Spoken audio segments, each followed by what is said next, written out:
And welcome back, everybody, to another episode of the 2 Point Conversion NFL DFS podcast, previewing your DraftKings Week 4 action. Going to go over the Thursday, Sunday, Monday, all 15 games this week as we have two teams on bye, the Panthers and the Washington Redskins. In order to do so, I'll be joined by my co-host as usual. You can find him on Twitter at Pater_DFS. James, how are we doing, man? I'm good, man. I'm really, really good. Weather is finally starting to become a little bit more fall here in Colorado, so that's nice. Nowhere 90 degrees. How are you?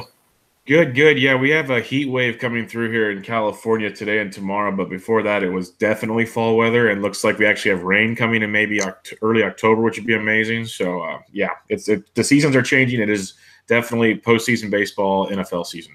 Nice. Very nice. Yes, indeed. Let's just get at it here. As we said, we got 15 games to break it down. We got the Thursday night game, Minnesota at the Rams. Short week for both teams. Minnesota the one having to travel. Rams are 6.5-point favorites. Total is 49.5. What do you got on this one, James? Well, first off, I want to mention that we nailed Robert Woods last week. Yes. And he was one of the main reasons why I didn't lose everything. I did have a down week, but he was a big part of it. I think we nailed him, and I think we can continue to go there. The Rams are the only team in the NFL that play almost exclusively three wide receiver sets. Their top three wide receivers, Cooper Kupp, Brandon Cooks, and Robert Woods, all play over 95% of the snaps for that team. So I think that's one of those situations where we can continue to kind of play the lesser-owned man, whether it's going to be Kupp, whether it's going to be Woods, whether it's going to be Cooks. All three of them have plenty of opportunity to go off every week. Then Todd Gurley, obviously, all the red zone opportunities. So this is a very stackable team. Whatever way you want to do it, you can go QB, wide receiver 1, running back. You can go wide receiver 1, wide receiver 2. You can even go wide receiver 1, wide receiver 3 if you want to be super different. I think there's going to be a lot of different ways to look at it moving forward in the year. As it pertains to this game, you might be able to get these Rams players kind of discounted because they go up against that Vikings defense, but they are over 6-point favorites, and that's something that we like to look for, obviously. I would be inclined to stack this game up to the gills because I do think that it'll be kind of an offensive outburst. I think that going with Rams players and then bringing it back with Thielen is fantastic. Thielen is having a super underrated year. The guy is getting more targets than anybody else in the league, I think, maybe behind Michael Thomas. But he's getting fed in and out every single week. So I really like that, just stacking up the Rams and bringing it back with Thielen. What are your thoughts on it? Yeah, I love it. I think this is – I think we said it with one of the primetime games last week. It might have been the Monday night game.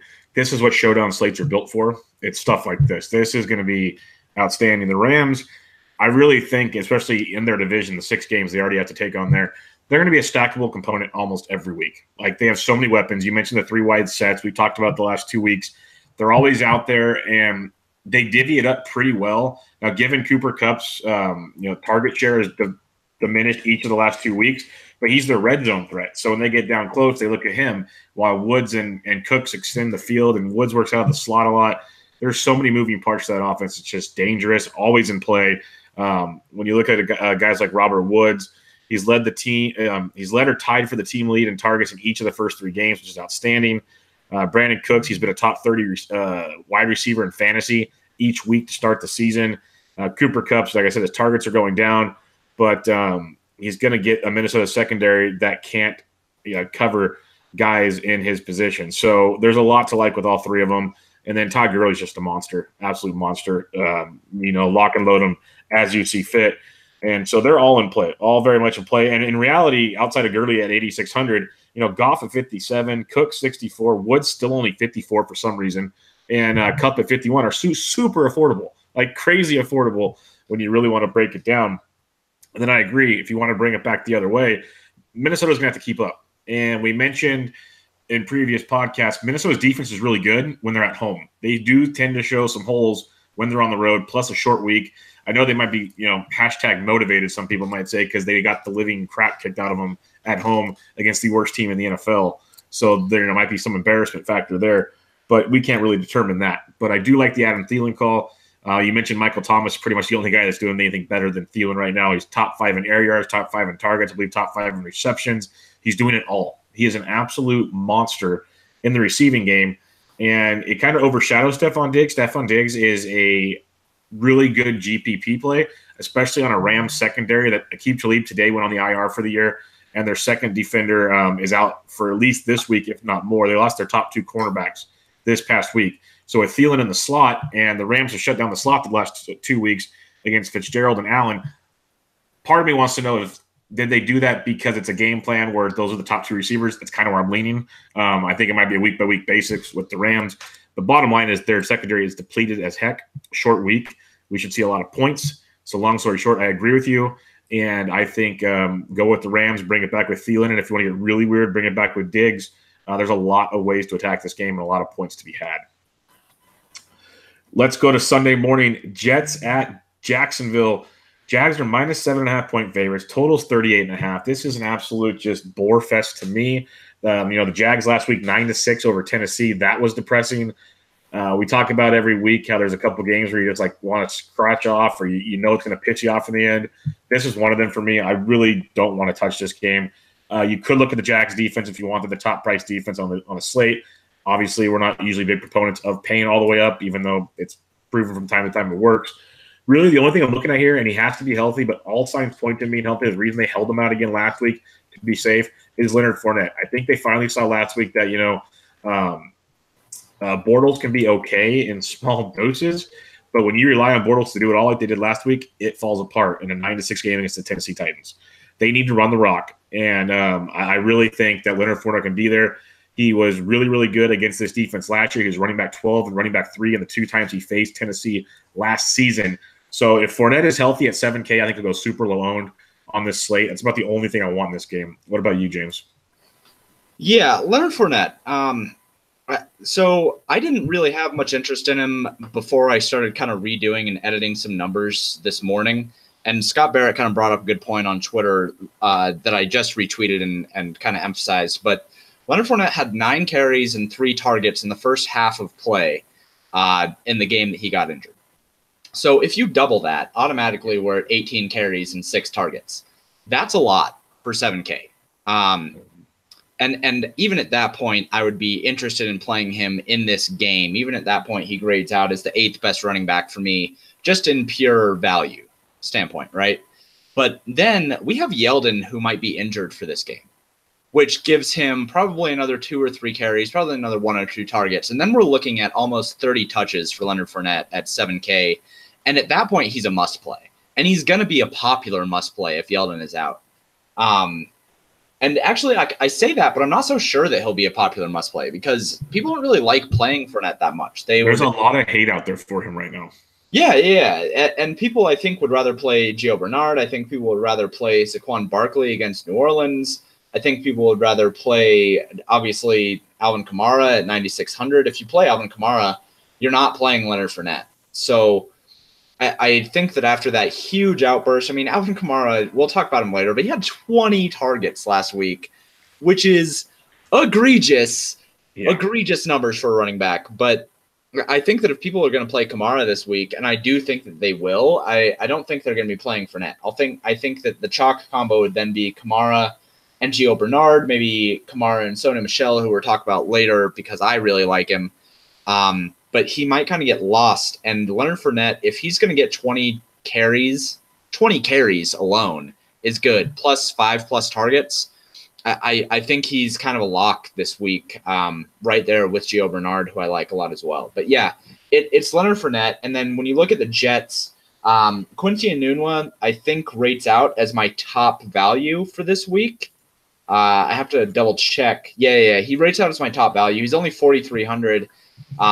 People refuse to take wide receivers against Jacksonville, but I don't think that really matters that much to me this year. I'm kind of paying attention a little bit less to DVOA. And if he's going to continue to get 8 to 10 targets and he's only 4,300, I believe that Darnold can get the ball to him in places that matter, and I think he'd be a really, really good value. So it's Fournette and Quincy Enunwa for me by a mile. I think they're both really, really good plays this week, and I think they'll both go overlooked. Yeah, I think this game, when I started out, it's going to be one of those where people look at it and see 38.5 point total, 7.5 point spread. Let's just walk away. And I think we'll get a lot of potential upside there. If Fournette's healthy, I'm not playing him if he's all week questionable, because that scares me. And if he goes off, he goes off. But he is very injury prone, so I need that clean bill of health coming through there. Let's talk about a rivalry in the AFC East. The first place Miami Dolphins go into New England, who are coming off a tough loss to watch against the Detroit Lions. But New England is 7-point home favorites. Total is 47.5. There's a lot of value to be had in certain spots here if you so choose. James, what are you looking at here? Yeah. So the value here, like you just mentioned, for running backs without Rex Burkhead, I have both Sony Michel and James White as really, really good plays. At 4,500, Sony Michel, I think that you can probably just kind of peg him in for 15-plus rushing attempts and probably around 5 targets. I kind of feel like I'm saying his name wrong, but I feel like I'm going to say it a lot on this podcast. So am I saying that wrong? Sony Michel is all I know it as. If it's wrong, we're both wrong, and we'll do it together. Okay, fine. I'm okay with being wrong. I don't care. That's all I've ever known it as. I watched a lot of college football, and that's all I've ever heard him say. I mean, I pronounced Nikola Jokic forever. So I guess I can be wrong on Sony Michel, but whatever. He's a really, really good play this week. Miami rates out well as a defense. They're 6th in DVOA against running backs, but I don't think that I care that much for $4,500. My initial plan for this week, depending on Leonard Fournette, obviously, is to pay down at running back and pay up at wide receiver, because I think that people are going to pay up at running back, and I want to be different, and I see enough value there to do it.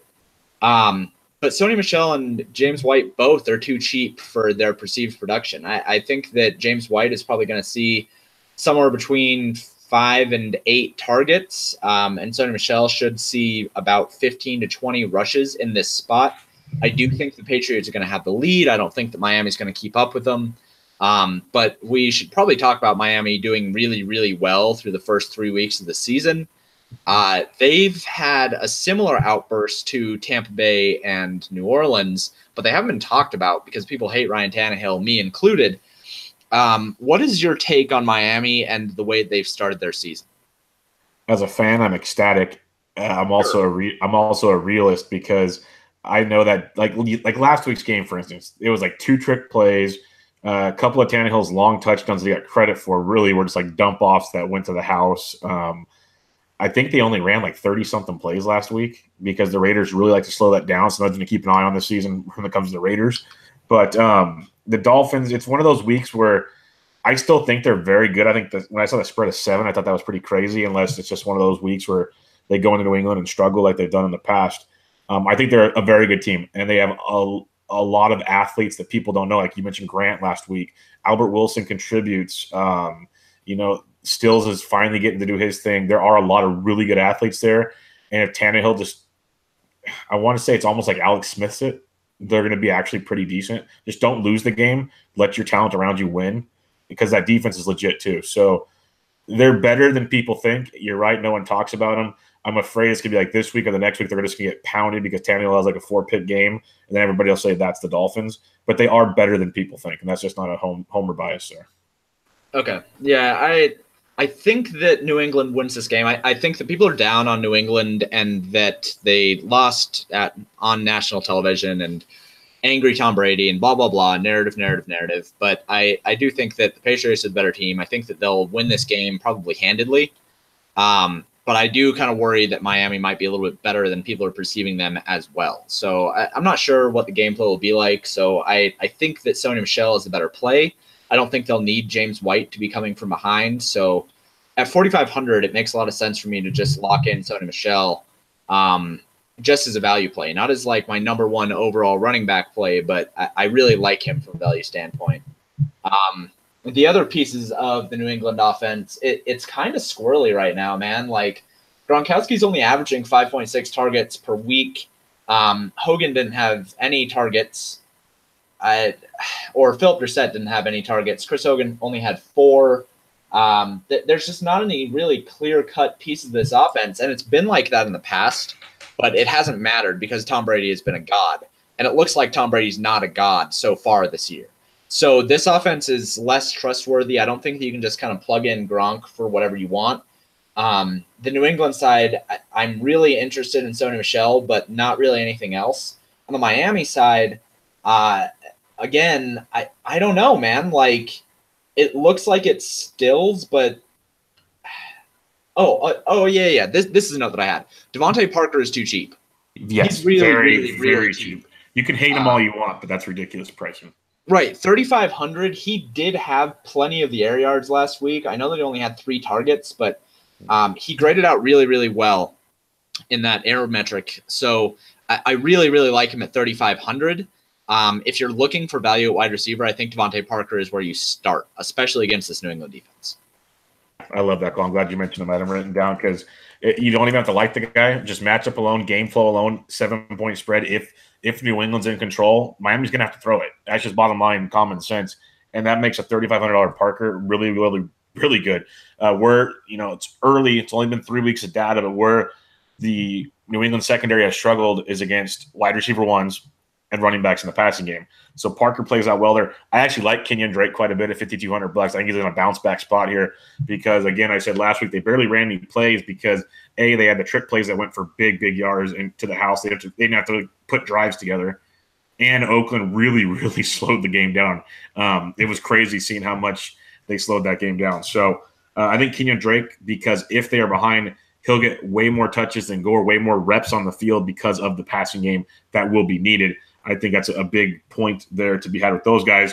I'm not saying play Mike Gesicki, but I'm going to tell you because he's $2,600. Darby, the other tight end, is out for this week, so Gesicki's the only man left. He's the only option. The $2,600 is super cheap for the only man in town. So, but Drake, Parker, the main guys on Miami if you need to go that direction. The other side, I agree 100% on your running back situation there. Sony Michel, James White, both monsters. James White, he's leading all running backs in air yards in the receiving game so far this season. It's ridiculous what he's been doing. He's starting the season as a top 25 force scorer in all 3 games this season as a running back, even though he's in the receiving core. And I think we'll see a lot of White and Michel on the field at the same time because White will line up in the slot because they're still missing Edelman. So I think White actually is still a very good play, even if they're up, because we've seen the Patriots before after getting embarrassed like they did last week. They're not afraid to go up and win by 30. Like they're gonna quote unquote work on things if they have to. So White at 54, I like a lot. I love Sony Michel at 4,500. He played almost 48% of the snaps in week 3 after only playing 21% in week 2. So a lot to like there with Sony Michel. Rex Burkhead on the IR now, so it's just a 2-man show. Like you said, I think it's a really, really good look there. And then when it comes to Gronk, yes, he struggled. He had back-to-back non-tight end 1 week for the first time since 2011. When you look at the tight end core or just grouping on this slate, it is not pretty. It is not pretty for matchups and whatnot. And when it comes to Gronk, the Dolphins' weakness in the defense is the middle of the field.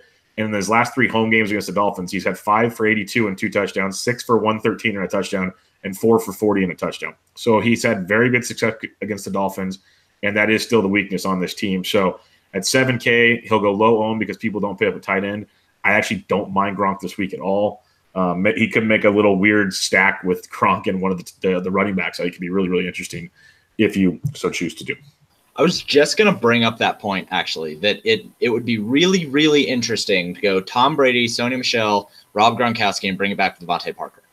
Yeah, I think you could definitely do that. It'd be very different. That's like a 2% owned stack. It doesn't cost very much money because you have both those value plays with Sony and Devontae Parker. You get Gronkowski and all of his upside, and that's an interesting GPP play that I think I might play. Yeah, it's definitely worth looking into some more. Is see what else you can fill out with it at least and see where it goes from there. Let's go on to Philadelphia at Tennessee. Tennessee 4-point home dogs in this matchup. The total is 41. This is one of those games I really want to piece the action, but I'm also really, really concerned. I'm going to start on the Philly side of the ball because that's going to be the most popular side. But Carson Wentz didn't have to do too much last week. Still looked good. If he's getting better, 5,800 isn't bad.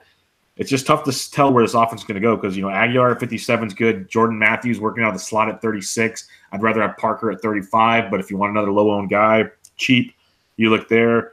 Ertz is in play at 67, but maybe the Philly D is where you look in this matchup. That might be the place to go. It's really hard because I want to play Philadelphia this week, but at the same time, I might just need to step back, walk away, and just pretend this game never happened.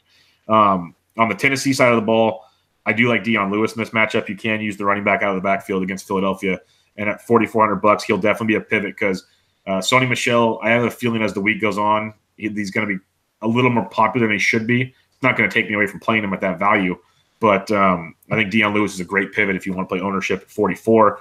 I don't have a ton to say about this game because it doesn't really do it for me too much. What do you got in this one, James? Yeah, I'm mostly with you. I don't really want too many pieces of this game. They're just kind of GPP off plays for me. But I will say that Dion Lewis continues to rate out well for me in terms of value. It's hard because this is a situation. We now have 3 running backs that are very, very, very game flow dependent. I learned this week that Peyton Barber literally won't touch the ball if the Tampa Bay Buccaneers are behind. He just won't. They won't run him. They won't pass to him. Nothing. But if the Buccaneers have the lead, he will touch the ball 20 times. So there's one. Chris Thompson, I learned this week as well, literally will not touch the ball if Washington has the lead. If they're behind, Chris Thompson is going to get 12 targets. If they're in the lead, Adrian Peterson is going to get 12 touchdowns. So that is another super game flow dependent situation. And we also have right here Dion Lewis, who won't touch the ball if Tennessee doesn't need him to. But if they're coming from behind, he's going to get 12 targets. So we have to be really careful about these kinds of things. I think in this situation, it's probably fine to play Dion Lewis because we assume that Philadelphia is going to have the lead. But at the same time, it's Philadelphia on the road. Tennessee looked pretty okay last week. Mariota is back. So I don't know if I want to take a shot on Dion Lewis. I don't think that he's a better play than Sony Michel by any means. And I don't know. I like him. He rates out well, but I don't think I can go there. On the other side of the ball for Philadelphia, we're going to get Alshon Jeffrey back. We have Jordan Matthews now added into the mix. Nelson Aguilar did not look as good last week and will look worse this week when Alshon Jeffrey comes back. I don't want any piece of this offense because it's going to be so spread out now. We're just nailing it is just going to be impossible, I think, for anybody to guess in GPPs.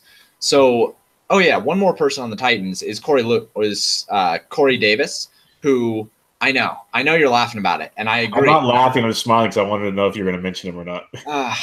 Man, I had to drop his numbers because he kept popping, and he still pops from a value standpoint. Like, he still looks good, all things considered. He's my 11th overall wide receiver in terms of value. And I want really, really, really badly to play him with Mariota back because Mariota was the one that was feeding him. But he got a price raise. Why did his price raise after that performance last week? I'm annoyed about it. And at 5,300, it's going to be this really awkward spot for me, I think. I haven't built anything yet, but I don't know that I'm going to be able to go there with cheap running backs and expensive wide receivers. Yeah, it's tough. And you weren't the only one that was on him, by the way. I know a lot of guys that we both know that were on him. So it wasn't just you. It's a concerning spot. I want to play him, and maybe through the week I'll be able to talk myself into it, but it's going to be a weird build with him at 5,300. Definitely. All right, Houston at Indianapolis. Colts are 1.5-point favorites at home. Total's 47. This is a very interesting one. James, kick us off. You say the Colts are favored in this game? I was shocked as well, yes. At least last time I checked. When I made my notes, they were favored as earlier this morning. I was shocked. Yes. Okay, man. That was my reaction. Like, for reals? Andrew Luck can't even – they have to bring Brissett in to throw a pass 30 yards down the field. That's a super weird line. Okay. Well, I don't think that line should be the way that it is. I think that – so Indianapolis is a team that probably gets a 3-point boost at home, I guess. So on a neutral field, Houston is a favorite here. But I still think Houston should be like a 2.5-point favorite here at the very least. I don't understand how Andrew Luck is garnering that kind of Vegas attention, and I'm sure we're going to see that line switch. I can almost guarantee that by Sunday morning, Houston will be a favorite in this game. So if you're a betting man, then go ahead and go take Houston on this side. I think they'll probably get some juice. From a DFS perspective, we have DeAndre Hopkins and Will Fuller absolutely demanding all of the attention in this offense at this point. They are, as far as WOPR goes, Josh Frisco's stat, which I've been using to determine kind of value for wide receivers and tight ends. As far as that stat goes, Will Fuller and DeAndre Hopkins have 3 times as much as anybody else. Both of them individually have 3 times as much as anybody else on this team. They are a really, really good double stack here. I think that if, like we were talking about with the Rams, if you were to go Deshaun Watson, DeAndre Hopkins, Will Fuller, you're getting all of the offense here besides maybe a Lamar Miller falls into the end zone touchdown.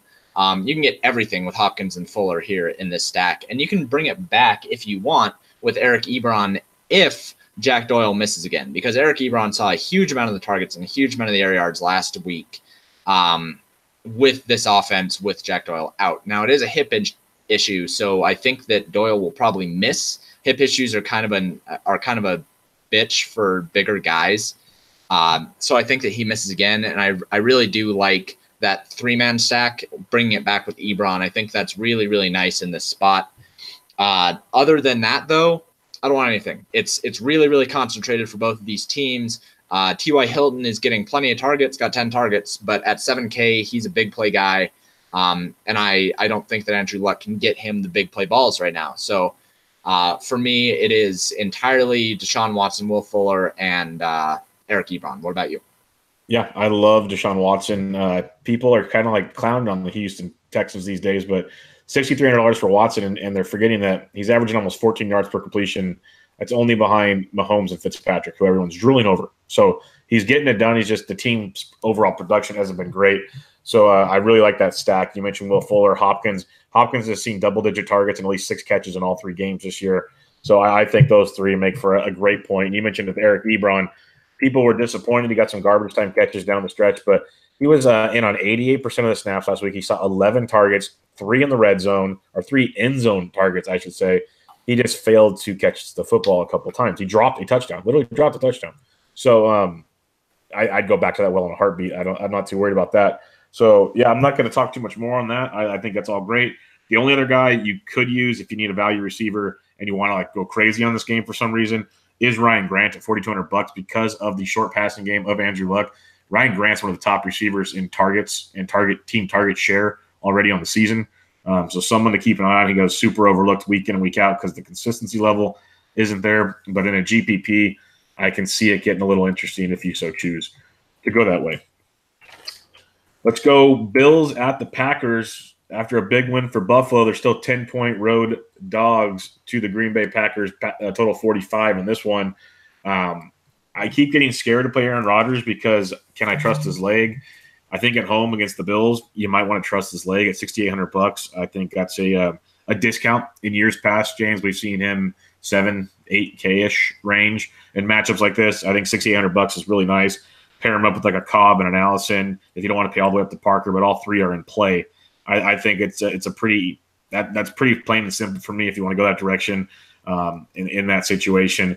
I'm not even going to go too crazy about it. You could go to Devontae Adams, always caught touchdowns in 5 consecutive games if you want to go that way. But I think all the receivers are in play. I just go Cobb and Allison because the wide receiver 3 on the slot position have been crushing the Bills more than the wide receiver 1 so far this season. So that's kind of where I'd look in that mess. Other than that, you're going to hear Josh Allen truthers all over the place. So far 2 weeks this year, I've heard people claiming he's a great play because he runs the ball a lot, and he does. He ran the ball.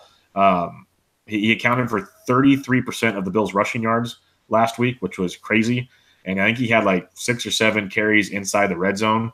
So he's going to give you chances to score. I just don't trust him at all to throw the football. So if you want to go there, you can. But we've talked about in the preseason strategy podcast, I don't want a naked quarterback, and I don't trust any of his receivers. So Josh Allen's just not going to make the list for me. So it's Rodgers. It's his receiving core. That's it for me. Yeah. So I like stacking the Packers here a lot. I also like using Kelvin Benjamin. At kind of like the theory I had last week. Yeah. At 3,600, he is kind of a screaming value right now. If you look at the way the Buffalo targets are distributed, he's demanding in the Whopper stat, he's double Zay Jones at what they're at, and at 3,600. He's basically one of my top values. In fact, I think he is my number 4 wide receiver on the week in terms of value against Green Bay. We know that Green Bay doesn't have a good defense. We know that they just lost a cornerback and had to promote somebody from the practice squad. And with Josh Allen at the helm, Buffalo's kind of had a little bit of life. No, they probably shouldn't have beaten the Vikings. And yes, I think they should be 10-point underdogs against Green Bay, but I think that they can kind of compete with somebody like Josh Allen at the helm. Because he's going to throw the ball deep and he's just going to keep slinging it. And I mean, what the hell do they have to lose by letting him kind of air it out, you know? And this is another one of those stacks, like we mentioned with the Patriots. I think that you can go Aaron Rodgers, Randall Cobb, and Devontae Adams, and you can bring it back with Kelvin Benjamin and not have to pay out the nose for a stack. I really like that idea. So I'm with you on Cobb being the better value than Devontae Adams, and my numbers agree with that. And Geronimo Allison's a fine play as well. I think you can stack the Packers however you'd like here, if you trust Aaron Rodgers in that leg. I am not sure that I do yet. I might come around to that a little bit better come Sunday, but at the moment I still have the Patriots stack over the Packers stack, but I still like the Packers bringing it back with Kelvin Benjamin. Yeah, I don't hate it. There's a couple other games I don't think we've got to yet that I like over Green Bay, but I think there's a lot to look into in this one. And I like the Benjamin take because I was on that last week. Didn't play him, but the idea behind it I think is very productive. I'm glad I didn't because it didn't really pan out the game flow that way. But this week could be different. Lambeau's a different animal, so we'll see how that plays out. We got Detroit at Dallas. Dallas 3-point home favorites, totals 43.5. Take us away on this one, James. Yeah, so the main play that I want here in this game, I think, is going to be the Dallas tight end Jeff Swaim, if I'm pronouncing his name correctly, which I probably am not. He had a lot of targets and a lot of air yards last week. His averages for the year are not too far below what he did last week either, with those with the air yards concern, not necessarily with the targets. He had plenty more targets, but 7 targets last week. And he's only 2,600 going up against this Detroit defense, which struggles against tight ends and has struggled against tight ends for a couple of years now. So I really, really like that play. And then on the other side, I think that what we're going to want to do with Detroit moving forward in this year is play the least owned wide receiver of that trio, because the trio gets pretty consistent yards within each other. You know, they're all pretty even. But Kenny Golladay and Golden Tate are more expensive and more owned week in and week out than Marvin Jones is. So if you're going to play a wide receiver on the Detroit side, for me this week, it's Marvin Jones. I still like Theo Riddick, I think, as a receiving back here, but I'm not sure that Dallas puts up enough points for Theo Riddick to be necessary. And like we saw last week, they will run Kerryon Johnson and LeGarrette Blount into the ground if they have the lead. They don't want to be passing when they have the lead this year, which is going to be different than it has been in years past. So I like Marvin Jones and I like Jeff Swaim, but I think that's about it for me. I think I'm fine with Ezekiel Elliott if you want to take the shot, but I don't know why you'd pay for him when we have better values. Yeah, if you want to go to Zeke, I get it.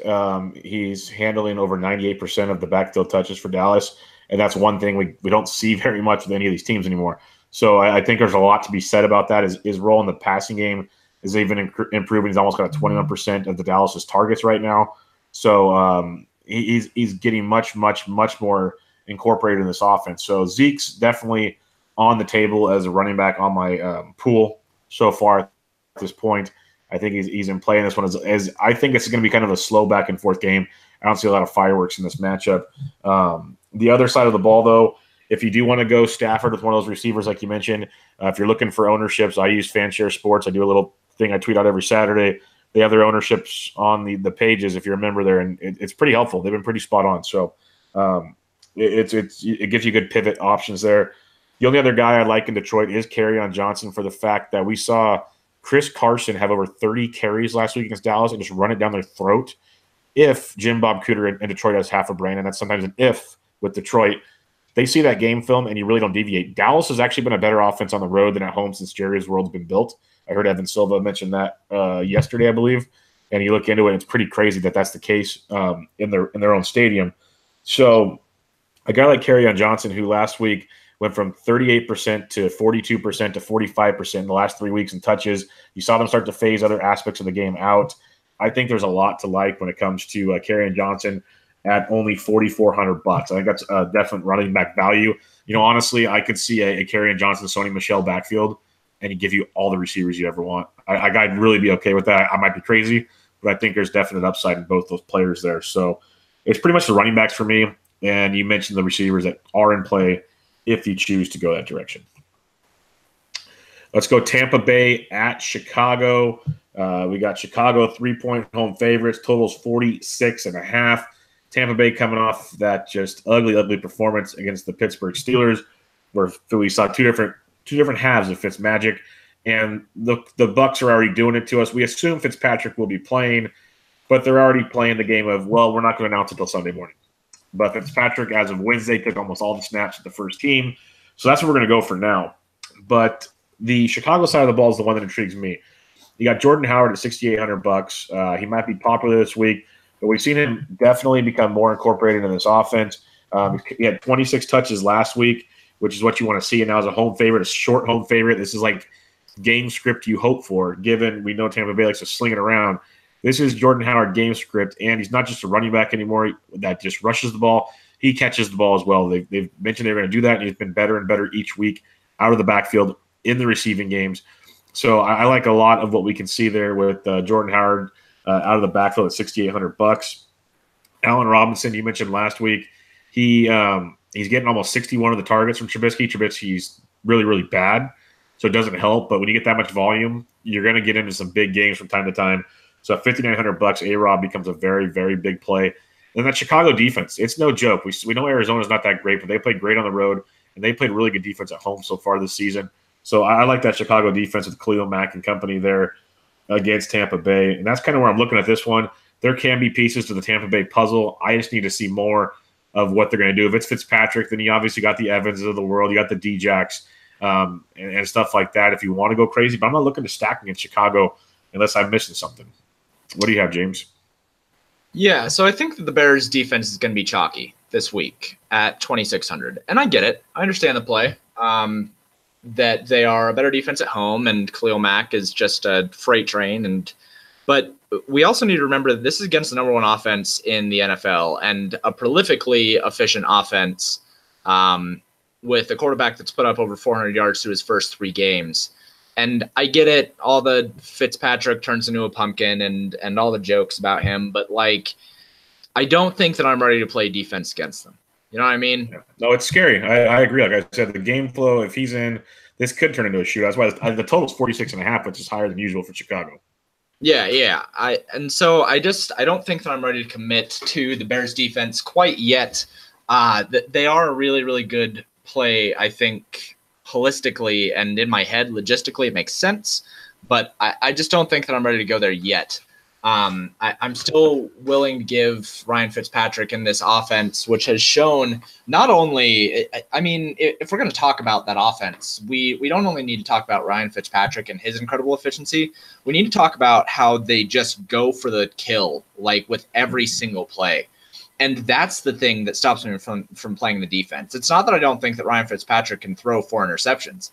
It's that I think this team can have him throw 4 interceptions and still put up 40 real-life points. And then at that point, it doesn't really matter what your defense did. If your defense gets 4 sacks and 4 interceptions and the other team still puts up 40 points, you're still in the negatives. They have to get a touchdown. And defensive touchdowns are really, really hard to come by. They're insane to predict. So, I mean, we tried to do it with the Vikings last week where we said, oh, there's no way this defense can fail, and then they failed. So that's my rant about the Bears defense, which I think will be chalky, and I don't think that I'm ready to go there. As far as the offensive side of things, with Tampa Bay, I still like Mike Evans at only 7,900. I really, really like O.J. Howard, who they've been incorporating more and more each week. We saw him drop what should have been an easy touchdown in coverage against a linebacker on national television. So I really like O.J. Howard, but it's the Chicago side, like you, I'm more interested in, but not Jordan Howard. I'm really interested in both Allen Robinson and Taylor Gabriel. So earlier I mentioned Houston with Deshaun Watson and Will Fuller and Man, I'm having trouble talking today. And big guy. DeAndre Hopkins. Thank you, DeAndre Hopkins. Yeah, wide receiver one. Allen Robinson and Taylor Gabriel are demanding more than twice what anybody else on this offense is demanding in terms of WOPR. As down of a game as Allen Robinson had last week, it was still 7 targets, which isn't that far back from his season-long average of 9. And Taylor Gabriel had 10 targets. All of them are meaningful, like they're not getting thrown within 1 or 2 yards of the line of scrimmage. Taylor Gabriel is only 3,900, and Allen Robinson is only 5,900. I know that Trubisky sucks, but I also know that everybody else knows that Trubisky sucks. So why not take a shot on a bear stack with those 3 players, which is really cheap, and bring it back with a Mike Evans or with an OJ Howard and look for some magic here. I really like Chicago Bears passing game in this spot. Yeah, no, I agree. The Allen Robinson shares, even if you want to get weird and you want to go big stack, Trey Burton's not the worst in this matchup. He really isn't. You can attack Tampa Bay with the tight end from time to time, so you can definitely go there. Their defense has allowed a top 12 scoring tight end in each of the first 3 games this season. So definitely something to look at there. When it comes to Taylor Gabriel, I forgot to mention him, and I'm glad you did. His targets from 5 to 7 to 10 in the last 3 games. They keep going up, and the guy that was kind of taking potential targets away, Anthony Miller, is now on the IR. So that's a really good point with Taylor Gabriel. He's likely to get a much, much bigger share, and we're seeing a lot of value at wide receiver again, kind of like last week. So we're going to see where this has to flush out when all is said and done. Aside of the last morning game on Sunday, Cincinnati at Atlanta. This is a stackable game indeed. Atlanta 5.5-point home favorites. Total is 51. James, what do you got in this one? Gio Bernard. Gio Bernard is who I have in this one. Hey, real quick, do you believe all the garbage that Mixon might come back this week? I can't fathom that he'd be back. I mean, he was practicing. He's in the weight room. What's one more week and letting us have the Gio we want? No, I agree with you, man. Look, okay, so I've never gotten my knee scoped before, but I've had like some MCL and some ACL injuries, and unless I was ready to come back, I wouldn't be in the weight room doing squats. I wouldn't be in the weight room doing hamstring. I wouldn't be off to the side doing jogging exercises. Like, I don't know. Maybe they're rushing him back, but if they're rushing him back, then that means he's going to play, and we don't have any control over that. If they quote unquote, like what they see with him through practice this week, I don't see any reason why he wouldn't play, whether it's stupid or not. Yeah, it's true. I don't think that he should play. I don't think that he's ready to come back. I think that he needs another week, probably 2 weeks to recover, and I think that management will see that and that we'll have him not play in this game. But I don't know, man. Teams have made super decisions with their franchise backs. This is Marvin Lewis, after all. Yeah, absolutely. So I don't know. Maybe he plays. I hope he doesn't. If he doesn't, then Gio Bernard is my running back 1 on the week. He's my favorite play by a mile. If we're talking about like actual hard opportunity here, I think that you could just lock him in easily for at least what he had last week of 12 rushes and 9 targets with upside for more. I think that the upside there is 15 to 20 rushes for probably 9, 10, 11 targets. And that's what you want at 6,300. Same reason why we were playing Christian McCaffrey as a lock play for these last couple weeks. So it would be Gio Bernard. Absolutely. If Joe Mixon doesn't play, but I don't know. We'll see. On the other side of it, Calvin Ridley punched all of my lineups in the face last week. I'm not super happy about it because everybody was kind of asking me, what about Calvin Ridley? What about Calvin Ridley? What about Calvin Ridley? And I just didn't like it. And I still don't necessarily like it that much. I mean, he had a huge outbreak last week, and I get it, but this is still like Julio Jones has 1 down game, and everybody wants to talk about the other wide receivers in the offense. And it happened last year too, like with Mohamed Sanu. Everybody was like, oh, I don't want to play Mohamed Sanu, or I don't want to play Julio Jones. I can just have Mohamed Sanu for less money and touchdown upside. And this is still Julio Jones that we're talking about. And if people want to ignore him, then I'm going to have to play him, even though I don't want to this week. So I don't know, man. I think that Calvin Ridley is kind of more of just a flash in the pan. He had 8 targets. Mohamed Sanu had 7 targets, and I think that if you wanted to play either one of them, it would be Mohamed Sanu that I would want to play just to get away from the ownership, because I think Calvin Ridley is going to be hella owned this week at 4,900, and I don't want to play him. But I'd like to hear your thoughts on it because you're more right about him than I am. I'm not going to go that far. I just like the spot because I don't know. I know it sounds pretty lame, but Sarkisian just doesn't want Julio to get in the end zone. That's the only way I can explain it. Like 3 touchdowns in basically 2 years. I don't understand it at all. He gets you down the field. He gets the workload in, and he doesn't get love. So I still like Ridley and GPPs. Like, this is what I told guys in our Slack chat on Sunday. They asked Sanu or Ridley. I flat out told them, if you're in cash, you play Sanu because you have, a little consistent volume. He's not going to go for broke, but he's got upside. Ridley, he's going to have these games where he goes bananas, but then he's going to have like 2 catches for, 15 yards. And that's just what's going to happen in the flow of the game. Now, if you think this is going to be a shootout, I'm all for it again this week because Julio's going to get his. I love Julio still as a top option, but I like Ridley as the option, like 1B to the situation, because Sanu just seems like that kind of maybe third down receiver, like plods you down the field. He kind of plays their tight end role as Hooper's kind of disappeared. That's where I see Sanu a little more, whereas Ridley helps extend the field with Jones on both sides, and really the defense has to determine who are they going to double because you can't double them both. And I really think that's why Ridley's actually going to be pretty good. I could be totally wrong. It could be a 1 week thing. The ownership scares the crap out of me. I'm with you 100% there. Yeah, I just don't know if I can eat that ownership on a big play guy like that when there's other values that I like more. And if that gives me leverage and GPPs, then I'm more than okay with that. The other guy that I forgot to mention was Tyler Boyd, who got entirely overshadowed by Calvin Ridley in this game, but he was a really, really good play last week, and he paid off, and he didn't get that large of a bump. No. So I like Tyler Boyd in this spot as well. I don't like AJ Green. I think that he's too expensive and coming off of kind of a ghost injury. I don't think he's actually injured, but I would rather play Tyler Boyd for cheaper, who I think is kind of evolving into a really good wide receiver too for this team. So yeah, that's just the other guy that I forgot to mention. I hope we get Gio Bernard week. He'll be hella chalk, but I think he's really good chalk. If we don't, then this game is really, really iffy for me on all sides. Yeah, Gio is going to be chalk, and I'm on that chalk. 92% of the workload last week for the Bengals. You can't ask for much more. I know we've been pretty repetitive on that, but that's pretty damn outstanding. When it comes to Tyler Boyd, I love him. He's been a top 15 wide receiver in the last 2 weeks. He's got 6 passes in each game for 91 and 132 yards, a pair of touchdowns, and Atlanta's allowed 12 catches for 175 and 2 to the opposing slot receiver over the last 2 weeks. I think it is a phenomenal play with Tyler Boyd at that price point. That is value you need to have in your lineup in a matchup that should go up and down the field pretty good. Andy Dalton is a viable play this week at $5,400. This Cincinnati offense is way more explosive than people think. They're going to keep up in this game unless Dalton has one of his 4 pick games, which is always possible.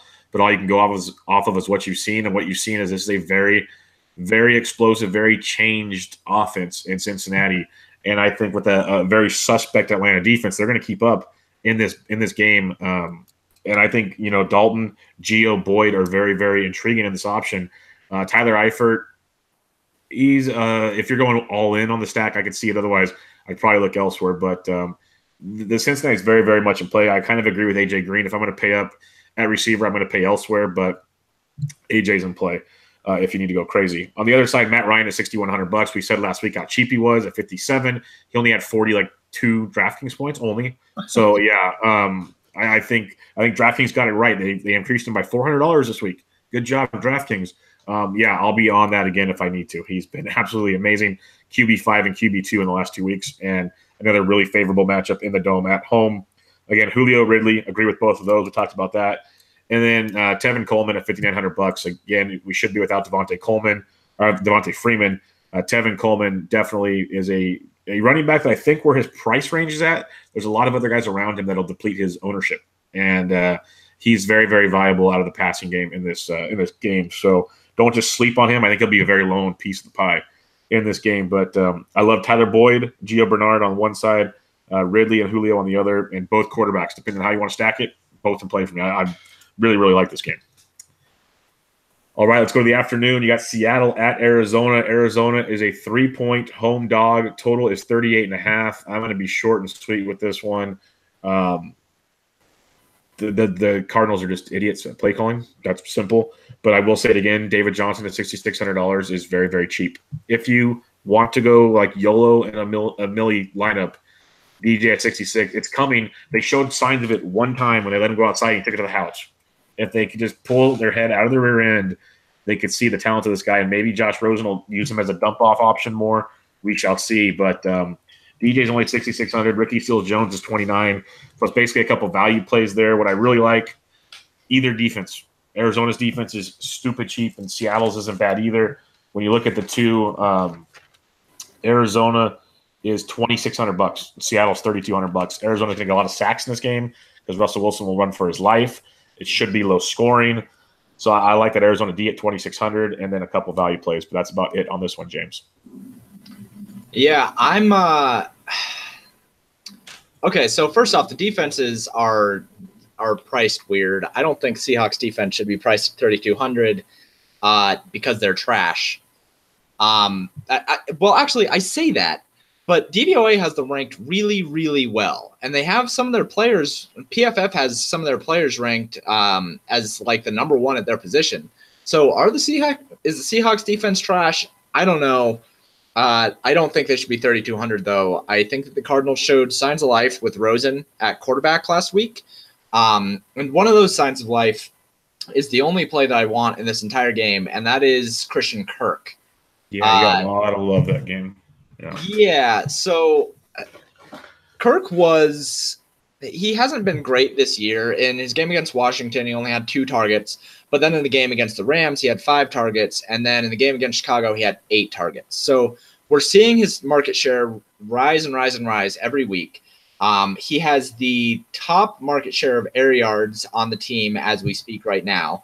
Larry Fitzgerald missed practice with a hamstring injury and has seen his market share get depleted every single week. I think that Christian Kirk and Chad Williams deserve a look in GPPs. I know that we've already talked about a lot of value wide receivers, and that's one of the reasons why I want to pay up at wide receiver, because I think that everybody is seeing this value at wide receiver, and I would rather pay up than go down and bite into the Alvin Kamara. But I really like Christian Kirk, and I kind of like Josh Rosen in this game, because he's only 4,500, man. Like, what does he have to do at $4,500 to be a good play? If he hits 300 yards passing in this game, he's going to destroy value, right? I mean, that's not entirely out of the question. Not impossible. So I don't know. I think there's a lot of value on the Arizona side. I think that Sam Bradford is cancer, and I think that he makes teams significantly worse whenever they get away from him. The teams automatically get better. So I could see Arizona being a better team than what they've showed.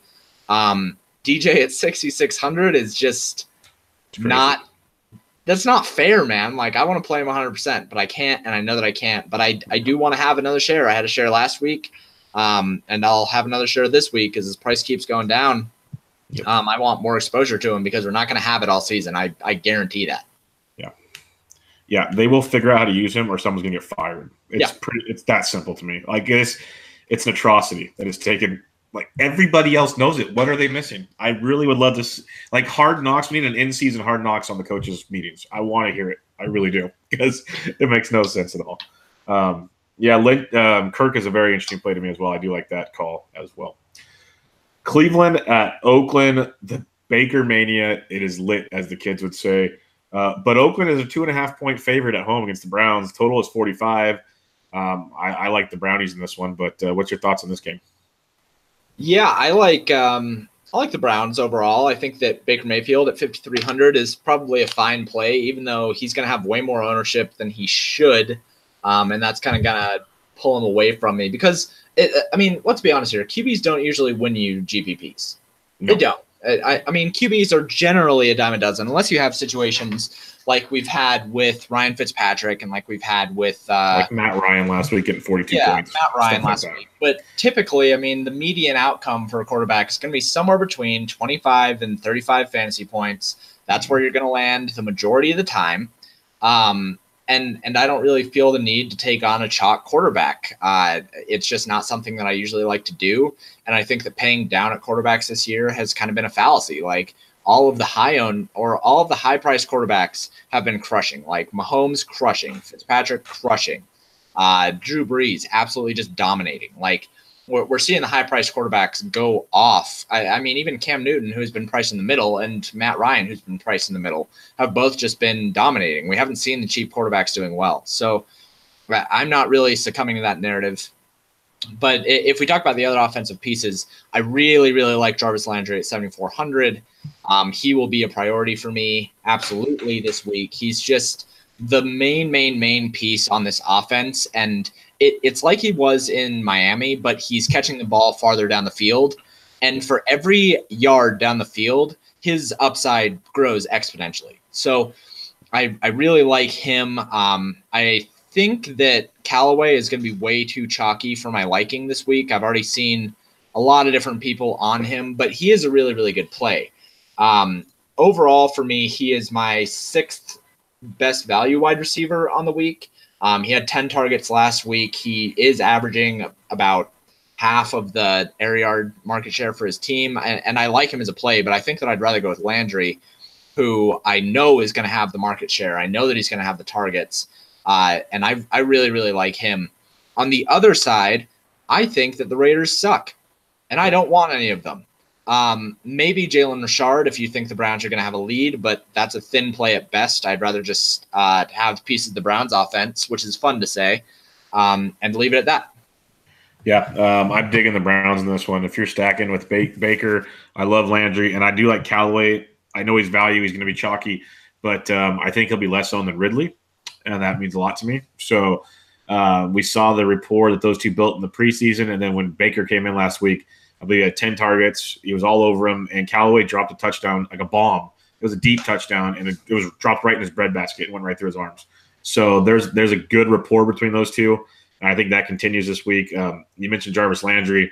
Like you said, the depth of his targets, he's up to almost 12 yards on his depth of target right now, which is absolutely outstanding because the Dolphins, it was like 6.5 or 7. So it's just increasing so much, and the Raiders are 29th in football in yards per target allowed to receivers. So a lot to like there with Baker, Landry, Callaway. I like it all right there. Njoku's $3,200. They had a rapport in the preseason. He's letting everybody down so far this year, so he'll go super low owned. Again, the tight end position is bad. It's really, really bad this week. So I'm not saying he's a must play, but if you want a guy that we know is talented, and the Raiders just suck all around on defense everywhere. And Baker is actually smart and can utilize all his weapons when he needs to. He sees the field very well. He can scramble to see the field. Njoku might have that week this week at $3,200. Could be a letdown again, but we shall see. Carlos Hyde, even at 55, is in play if you want to go away from the receiving game and go to the backfield. He's going to be productive because, again, the Raiders' defense is that bad. They're horrible. The only side that I like on the Raiders side, if you need to go there, if you're doing a game stack and you want to bring it back somewhere and you think the game stays somewhat close, like the odds makers say, is Marshawn Lynch. He scored a touchdown every game this year. His workload's increased every week, and the Browns can be beat on the running game a bit this year. They've given up rushing scores in 2 of their first 3 games. So at $4,800, we found other cheap running backs. You probably don't need to go there, but he's an option. But yeah, that Cleveland passing attack, it's looking really, really nice. And I think it's going to go more overlooked than it should because there's a lot of really good spots, a couple of them coming up here. The afternoon's got a lot of explosive offenses. New Orleans at the Giants. Giants 3.5-point home dogs. Total is 50 in this one. This just screams all the Saints to me, and I know that's too easy. But Breeze is $6,600. He's still cheaper than Aaron Rodgers. He's cheaper than Tom Brady. He is in a great spot here, and he's been the top quarterback each week this year. So I really like Breeze at $6,600 against this very, very bad Giants offense to start the season. Alvin Kamara, you said it, 20 freaking targets last week. That is ridiculous. He's been the highest scoring running back in 2 of the first 3 weeks, and the Giants are 29th in receiving points allowed to the running backs this season.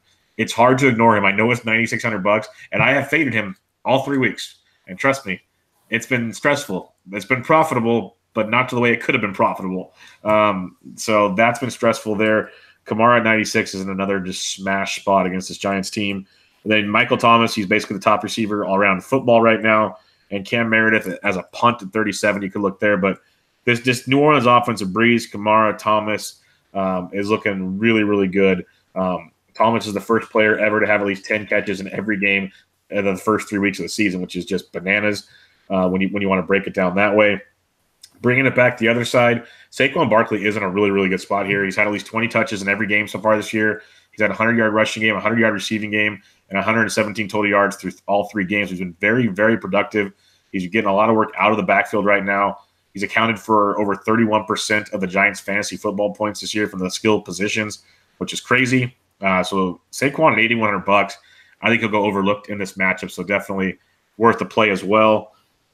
And then a name you've heard a lot, another value receiver, is Sterling Shepard at $4,900. With Evan Ingram being out, you can attack New Orleans out of the slot and out of the wide receiver 2 position. So Sterling Shepard at $49 is going to be very, very popular this week. He had 7 targets in each of the past 2 games. With Ingram out, that should even go up even more. So this is a very, very stackable game. Game total of 50. It's the, I believe, second highest on the 12-game main slate. And I think there's a lot to like here. New Orleans bringing it back with some Giants. People are going to say Eli. You might say Eli. I can't do Eli. But what say you, James? Well, I'll never say Eli because, like I said at the beginning of the year, if Eli is the reason why somebody wins GPP, I'm not winning a GPP that week. Okay, respect. I'm just not, dude. I'm with you, man. I refuse to play the guy, and he might actually garner ownership because this is the same game last year where everybody stacked Eli Manning and the Giants offense, and everybody got burned into the ground because Eli Manning sucks. He can't do anything anymore. He hasn't ever really been able to do anything. And people, whenever I bring up Eli Manning and how bad he is on Twitter, I always get 12 New York Giants fans in my mentions telling me that he's a Hall of Fame quarterback because he has 2 Super Bowls, and that is factually stupid. That is so wrong. No, I don't want to. Was Trent Dilfer great too? Oh my God, it's just it's so dumb, dude. It's so dumb. But whatever. I don't need a rant about Eli Manning today. I don't understand why the game total here is 50. In the first 3 games of the year so far for 2018, they have put up 15 points, 13 points, and 27 points. And I'm not sure why I'm expected to believe that they're going to put up 20-something points here.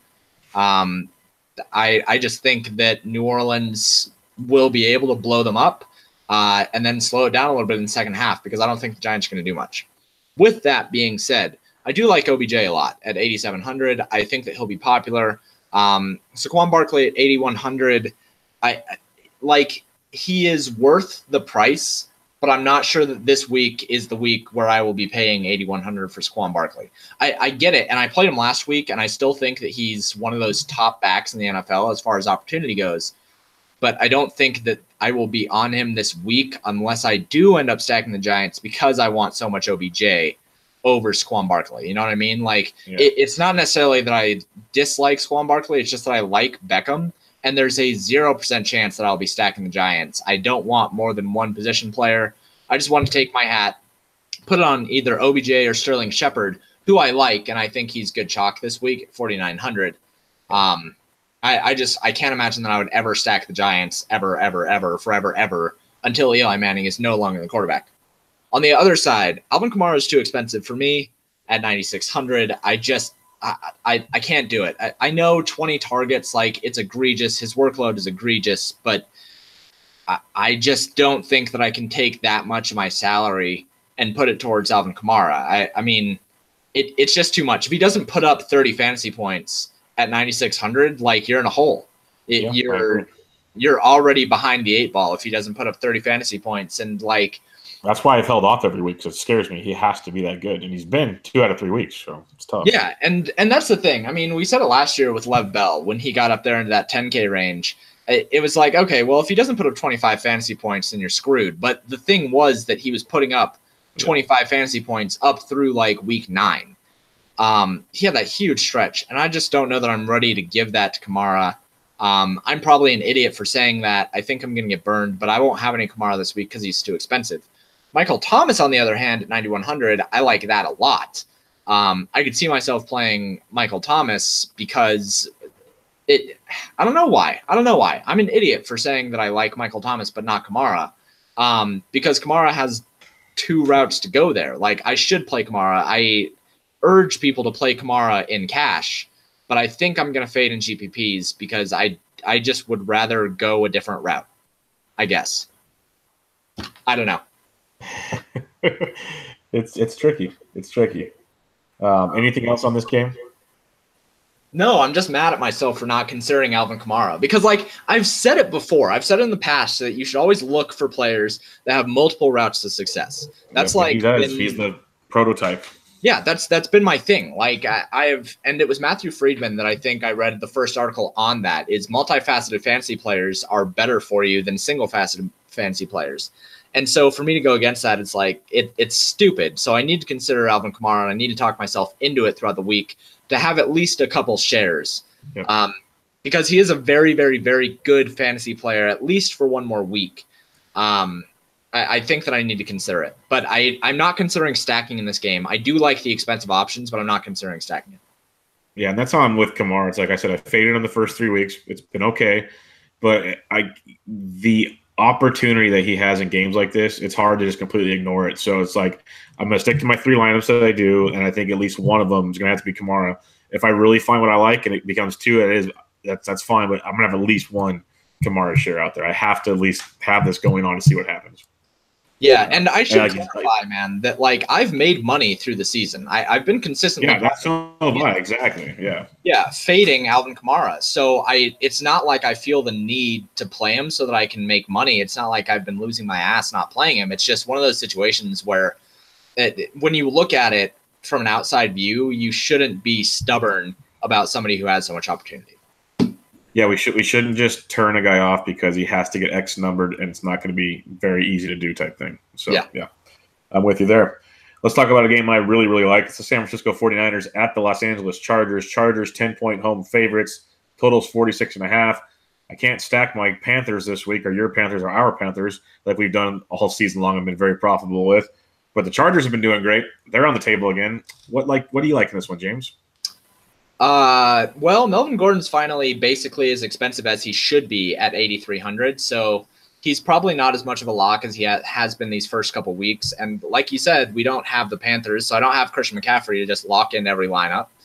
So my two insta locks of Melvin Gordon and Christian McCaffrey aren't insta locks this week. This is the first week that I really have to think about things.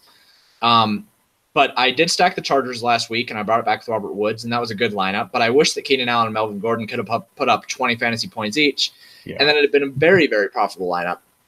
I still like both of them. I'm still fine with both of them. I don't think that Mike Williams is going to continue to be this monster that he's been, even though he's been really, really good. I think that the market share is going to swing back towards Keenan Allen a little bit, and this is a really nice spot for that to happen. I think this is going to be a really popular spot to stack this week. I think that people are really going to like Matt Breida for good reason because CJ Beathard is just like the check down king. I think people might kind of overlook Marquise Goodwin, even though they shouldn't. He'll be a good play this week at 4,800. I just don't know if I can see myself stacking here. I get it, but I might like other spots a little bit more that aren't as expensive as Keenan Allen, Melvin Gordon, and Phillip Rivers. I like the stack. It just might be too expensive for my taste. Fair enough. I like the stack. Phillip Rivers at $6,500. The Niners have allowed a top 10 quarterback in all 3 games this year. Their defense is atrocious. Melvin Gordon I love because of his fact he can run and be a part of the passing game. So I think there's a lot to like in that situation as well.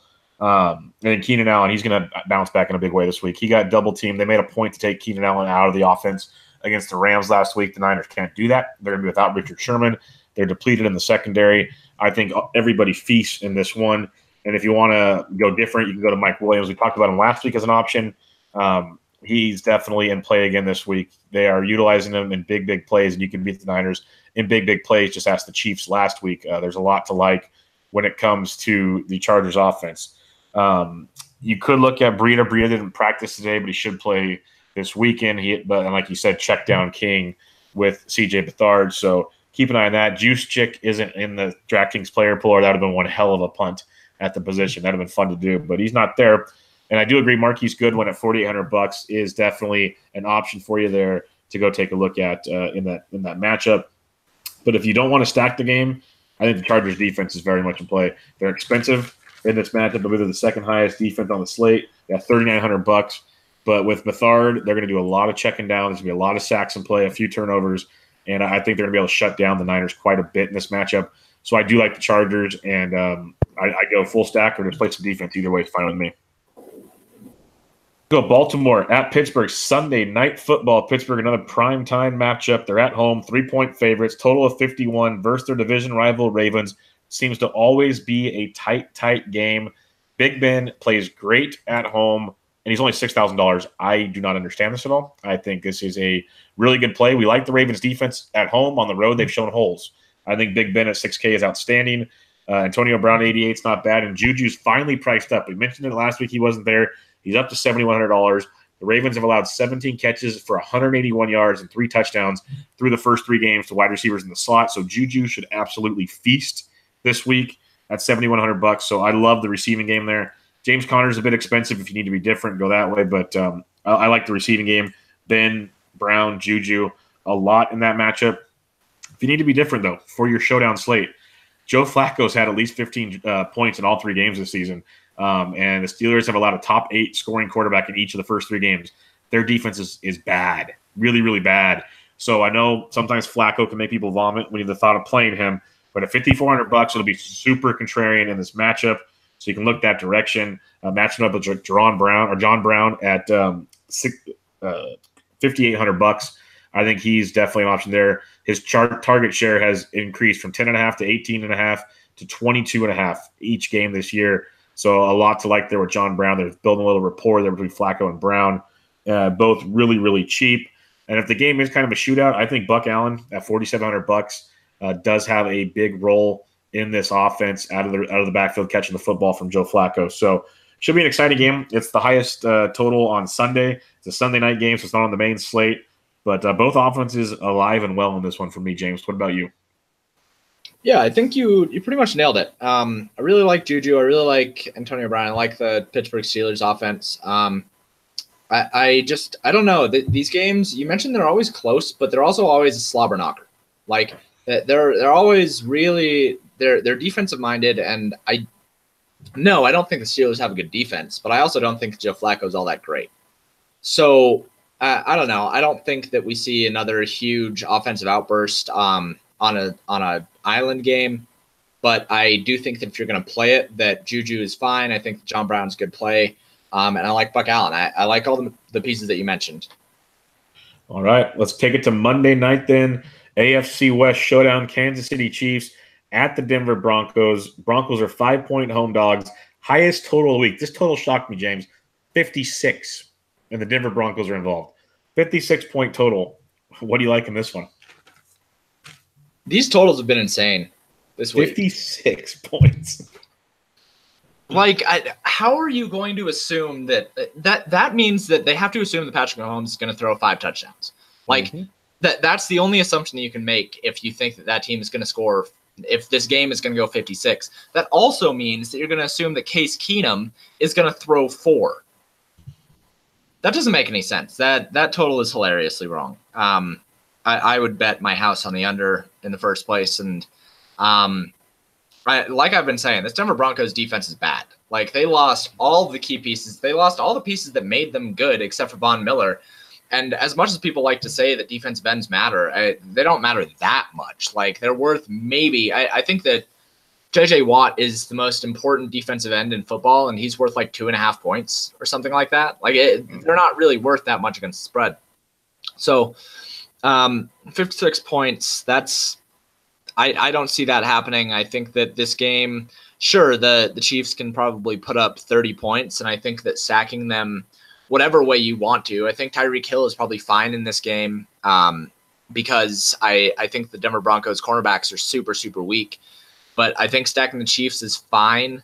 I'm not really a big fan of playing offenses on the road, especially at Denver, because as much as the Denver Broncos defense sucks, they've still been having a pretty decent year, and fans are still showing up in droves, especially considering, and I live in Denver, the population of Denver has like quadrupled in the last year, and more people are just going to Denver Bronco games, so it's loud there, man. And especially with Mahomes, who is not a veteran, I think that could kind of get in the way of some of the things that they do in that offense with the audibles and with the play calling changes. But I think that I'd rather just watch this game than have any exposure to it, because I can't see the Broncos putting up a fight here. I don't think they're a good team. I don't think they're a good offense. And I also don't think that the Chiefs are going to continue this magic. I think that Mahomes is going to come back down to earth sooner rather than later. And this is kind of a prime letdown spot for them, I think. Yeah, this is a wild game. If you think they're going to roll, Mahomes at 68 still too cheap. That's pretty interesting to me. You got Sammy Watkins at only $5,300. I like your Tyreek Hill comments, but Sammy Watkins at 53 seems a little insane to me. He's catching 11 of 15 targets for 155 yards and a touchdown the last 2 weeks of the season, so quite productive there. I think Travis Kelce, sneaky at 6,800, is an expensive tight end, but he's finished tight end 1, tight end 2, tight end 2 in his last 3 games against the Broncos. He's got 394 yards and 26 catches and 2 touchdowns. And I know those weren't with Pat Mahomes, but that's ownership, as they say in certain sports. There's a lot to like there.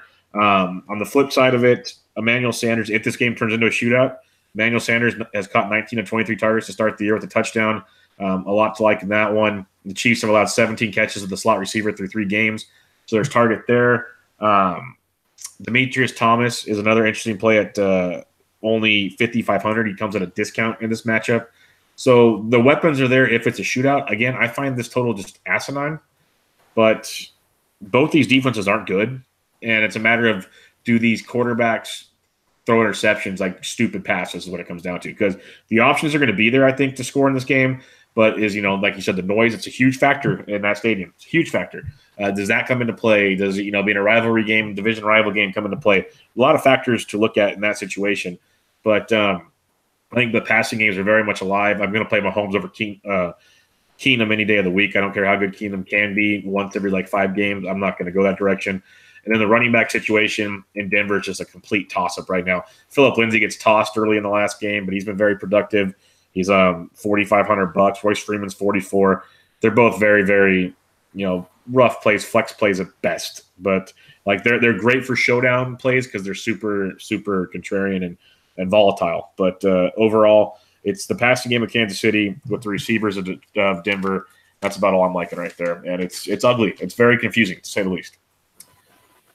All right, James, let's go quickly through position by position and kind of give our top plays we're looking at here. Let's start with the quarterback position. Who you liking?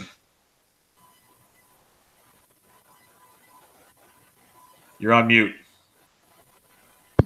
Yes, I am. It's because I was eating Pringles. No problem. But now that I'm done eating Pringles, I think that I'm mostly just in the quarterback, so we've talked about stacking. I want to pay up. I like Tom Brady this week on a comeback game after getting embarrassed on national television. Angry Brady, all the narrative, blah, blah, blah. I like Aaron Rodgers if he kind of gets through practices well. He didn't practice today. I want to see him get at least one full practice in before I consider paying $6,800 for him, but I think it's a really good spot playing at home against the Bills. I like Deshaun Watson a lot at $6,300. I think that's too cheap. I do not like Eli Manning ever, so just please nobody talk to me about that. And Andy Dalton at $5,400 is nice. Baker Mayfield, I can get behind that. And then since I like the Chicago option so much, I have to consider Trubisky at $5,200. Yeah, that's a scary prediction. The guys I'm liking here, like Rivers, Watson, Dalton, Baker Mayfield. Those are the kind of the main ones I'm liking at the QB position. Let's go to the running backs. What are you liking there? Yeah, running back. I have to consider Alvin Kamara at $9,600. I need to talk myself into some shares there. I like Saquon Barkley at $8,100. I really, really like Gio Bernard, so long as the Bengals aren't just brain dead and let Mixon sit out another week. I'm going to like Leonard Fournette. I need a little bit of clarification on TJ Yeldon, but I think he's a really good play. And then Sony Michel. I think Sony Michel might end up being the running back that I have the most exposure to on this slate. I just really, really like his upside with no Rex Burkhead. And then I can get behind James White, maybe a little bit lower down on the list. I like Carlos Hyde. You mentioned him earlier. I didn't, but I think that he's a good play. And I also like Lamar Miller. I guess I think that they should be a bigger favorite against Indianapolis, and he's still been getting work. He's still too cheap. So those are probably all the running backs that I'm going to have exposure to. Yeah, Lamar Miller at 5K is pretty crazy. We talked about Kamara. I can't just leave him off the list here. He's definitely in play. Melvin Gordon, I know he's $8,300, but I think he's in a feast this week, so I like MG3 quite a bit. Saquon, we talked about. Zeke's got some upside. Fournette, if healthy, becomes a really, really, really good play, I think. Jordan Howard in that matchup there. Gio, if he's the only man, like we talked about. I like the Michelle James White backfield. Michelle could get a big, big workload this week. And then I have Lamar Miller and maybe Deion Lewis at 44 as another option for you there. But I'm kind of liking some of these higher-priced running backs this week. I guess I'll have to dig in some more and see what else is out there. Give me a few of your wide receivers. It's a deep pool, but give me a handful there. Man, yeah, it is a really, really deep pool. So I guess I'll just name my top 3 values and then my top 3 just overall plays, because I think that's probably the best way to do it here. You did mention that it's just a huge pool, so it's going to be one of those things where we just have to kind of talk through it later. My top 3 values on the slate are going to be Quincy Enunwa, Taylor Gabriel, and Dante Moncrief. I know that Moncrief burned me last week, but I think that was kind of like an outlier game where he had significantly less. He had half his average targets on the year, only had 3 targets, so I think that changes.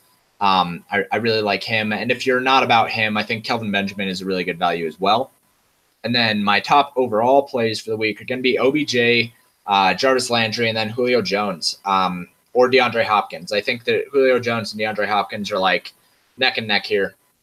I just really like those 3. I know that OBJ is going to be popular. I don't think that Jarvis Landry is going to be, and I know that Julio Jones won't be. So I like those 3 overall. Yeah, those are all very solid. My guys, kind of below 5K guys, I'm looking at my 3, I'd say, is Sterling Shepard at 49, Boyd at 46. I think it's in a great spot there. And then I guess I'll give 2 here. It depends if you're stacking a game, Mike Williams or Antonio Callaway. That's where I'd be going with those 2 if you're stacking. And then kind of the higher up guys here, there's going to be some in the 5K range, like Allen Robinson. I think we both agree on him quite a bit. But Jarvis Landry I like a ton. Michael Thomas definitely in play. You're not playing Kamara and Thomas, as we talked about. And then Keenan Allen at 83, another guy I like there. Let's talk tight ends. It's an ugly, ugly week. What do you like in here?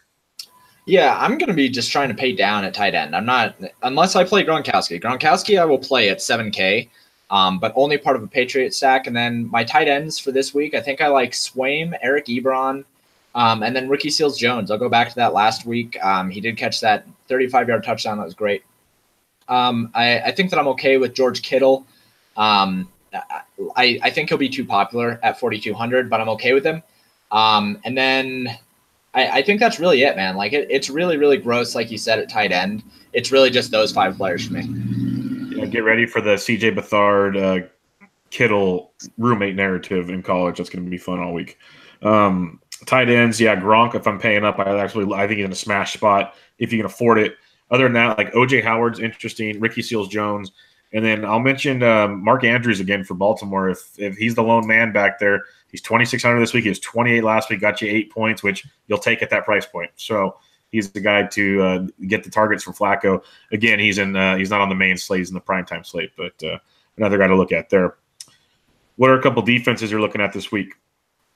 Yeah, defense is kind of rough. I'm trying to pay down. I think that you could talk yourself into the Titans at home against Philadelphia. I think that you could talk yourself into the Jets against Jacksonville if you think, because when Leonard Fournette is back, they don't pass as much, and Bortles has actually been good when passing this year. So I think 2,400, the Jets are probably fine. The Dolphins, if you think that Tom Brady really is done at 2K, you could do a lot worse. And then the Saints at 2,500, I like that. I'm trying to avoid the Bears at 2,600. And then the Texans at 2,700. It's a really, really nice price against that team that I don't think is going to score more than 20 points at all. So, yeah, I like those defenses. I think those are probably where I'm looking. Yeah, I really want to see how defenses approach the Colts now. If you're seeing them have to bring Brissett in to throw deep, you literally can bring all your safeties up now. There's no threat, if anything. It's bad look. Defense for me, the only one I'd pay up for would be the Chargers at 39. Otherwise, I'm looking at Cleveland at 29 versus the Raiders. Could be very interesting if you don't trust that Raiders offense at all. You mentioned the Bears, and then Arizona at $2,600 at home against Seattle. I like as another cheapie. What are some of the stacks you're liking this week? Yeah, the ones that I have written down here are the Pat stack. I'm really talking myself into that. I think that's a really interesting way to go this week, and bringing it back with Devontae Parker. I really like a Houston stack with both DeAndre Hopkins and Will Fuller. And I really like Packers stack if Aaron Rodgers is healthy. If Aaron Rodgers is not healthy, I can see myself going to Atlanta. I think I'd be fine with Atlanta. And a way off the wall stack, I really like Chicago stack. Yeah. I'll stick to the 12-game slate like you just did. Chargers are going to be really big for me like usual. I like a game stack of Atlanta and Cincinnati. And if you want to pick the Dalton or the Ryan side, I'm okay with it. I like both in that one. I think obviously Dalton should be the lower owned side, but I've heard a lot of Dalton chatter already this week, so we'll see on that. And then the third one for the main slate, I do like Houston or New Orleans. I'd say one of those two as my third one. But I think the game stack Atlanta and Cincinnati could be a lot of fun. All right, we have one listener question this week. Since you know this is a dedicated listener, James, when he goes, well, you don't have Christian McCaffrey to auto lock in your lineups like you guys usually do. Who's our number one lock this week, James? I think so. This is going to have to be a double-sided question. If Mixon is out, it's Gio Bernard. I can agree with that. Yeah, without a doubt for me, it's Gio Bernard. I'll have him in every lineup if Mixon is out. If Mixon is not out, I think I'm going to have to say Sony Michel. And I feel a little weird saying that because of how cheap he is and kind of like the quote-unquote uncertainty with New England running backs. But I just think for that price and with the upside that we've seen from him, I think he's such a good play. So it's either Gio Bernard or Sony Michel, and I'll throw in a dark horse of Leonard Fournette. Yeah, I like all three of those. Fournette was the guy I was thinking of if Gio's not the main man there. So I can agree with all three of those. If I have to pick one receiver, I think I'll have in all three is Boyd out of Cincinnati. I think I'm going to have a lot of him this week in that matchup. That's where I'll be going there. I have a question for you. One last question. We'll wrap it up. So this week you want to pay down at running back and up at receiver. We've seen so far in the Millie Makers and all that, guys taking like the Kamara Gurley stacks, like the slamming plays like we used to see with Bell and DJ and stuff, and then taking all these value receivers are the ones taking it down. Because it's so hard to find that one running back getting so many touches, like we've talked about. Are you worried about fading that train, or you think it's kind of a week-to-week thing? Yeah, I think that expensive running backs are about the best plays that you can make in DFS right now, just because they get so much opportunity. Like if you're playing Melvin Gordon, Christian McCaffrey, like we have been the last couple of weeks, you're locking yourself into 25 touches. Like it's a really, really smart way to go about things, and I don't think it changes this week at all. As being a probably the quote-unquote optimum way to build because of all the value that we have at wide receiver, especially this week. We have so many good value wide receivers that it just makes sense to pay up at running back. But I'm always wary of when something looks like a sure thing. And this week, I think that people are convinced that it is like Kamara and cheap wide receivers because we saw Ridley go off, we saw Boyd go off. People are going to be into that mindset. And I will definitely have lineups where I pay up at running back because I like paying up at running back. The certainty is there, and we know that carries and touches are more consistent than targets. But I want to try to be different since we have guys like Sony Michel, we have Jalen Richard, we have Dion Lewis, we have these lower-priced running backs that look like they're going to be such good plays with the uncertainty. I think people are going to want to go the other way, and I'm going to accept the uncertainty this week. No, and that's why I asked you. I had a feeling you had a game plan there, and I just want to clarify it for other people listening because what we've been doing and what you were doing this week obviously had a method to the madness. So I wanted to ask it, explain it on the show so we could figure it all out. Also, like James said, throughout the week, plays will change. So hit up James on Twitter. He's always tweeting out stuff throughout the week at Pater_DFS. I'm at BD Intric. I tweet stuff out more sort of towards the weekend when I get a little more free time, but I'm always available for questions. I got a Slack chat I do. I know James partakes in other things, does his Twitch, which will be active from time to time. There's always ways to get a hold of us. We have a Twitter handle, the 2-point con, CONV. You can hit us up there, DM us there. You can email us, whatever you need. Just let us know what we can do to make everything better for you.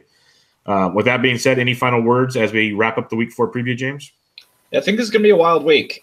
We have a lot of value already opened up, and we have a lot of viable positions that may or may not be the nuts, So I think that it's going to be a wild week, and I think that it's going to be the first week that I really have to think things through on my side because I don't have so many plug-and-play options. But I'm excited for it, and I'm excited to see who goes off. Yeah, it's going to be a good one. It's going to be definitely interesting. Last week was a little different, but still kind of predictable. This week, there's a lot of targets, and they're not all going to pay off. So it's going to be very, very interesting to see how it plays out, and then all the value, as you mentioned. So it'll be a lot of fun there. With that being said, everybody, this was the 2 Point Conversion NFL DFS podcast, giving you your Week 4 DraftKings preview. Catch you guys next time.